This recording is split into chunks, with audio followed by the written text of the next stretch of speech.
বাগেরহাট ও গাজীপুরের সীমানা নিয়ে হাইকোর্টের রায় বহাল রেখেছে আপিল বিভাগ। রায়ে বলা হয়েছে, বাগেরহাটের সংসদীয় আসন 4টি ও গাজীপুর 5টি আসন থাকবে।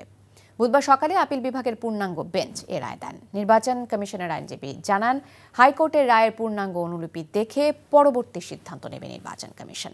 তামজিদ সুমনের আরও একটি রিপোর্ট। ত্রয়োদশ জাতীয় সংসদ নির্বাচনকে মাথায় নিয়ে গেল 4 সেপ্টেম্বর বাগেরহাটের 4টি আসন থেকে একটি কমিয়ে এবং গাজীপুরের 5টি থেকে একটি বাড়িয়ে গেজেট প্রকাশ করে নির্বাচন কমিশন, যা চ্যালেঞ্জ করে হাইকোর্টে আসেন বিএনপির এক প্রার্থী। সবকিছু বিবেচনায় নিয়ে হাইকোর্ট 24 ঘন্টার মধ্যে ইসিকে বাগেরহাট ও গাজীপুরের সীমানা পূর্বের অবস্থায় ফিরিয়ে দেওয়ার নির্দেশ দিয়ে রায় দিয়েছিলেন। পরে আপিল বিভাগে যায় গাজীপুরের এমপি প্রার্থীরা। টানা 2 দিন শুনানি শেষে সর্বোচ্চ আদালত সর্বসম্মতিক্রমে বাগেরহাটের 4টি আসন ফিরিয়ে দেন।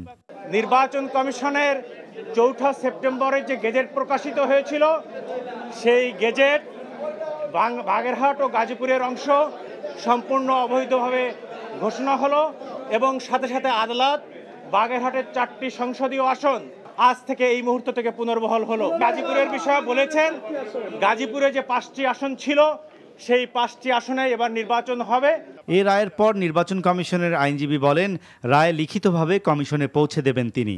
আজকে যে রায়টা হলো, সেই রায়ের বিষয়টা আমি লিখিতভাবে ইসিকে জানাবো, নির্বাচন কমিশনকে জানাবো।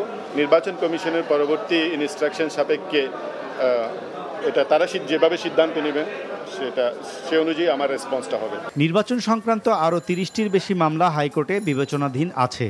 ইসির তফসিলের পর এসব মামলা নিয়ে কী প্রক্রিয়ায় আদেশ দেন হাইকোর্ট, সেদিকে নজর থাকবে সারা দেশের মানুষের। Tamjid Suman, NTV news, Dhaka.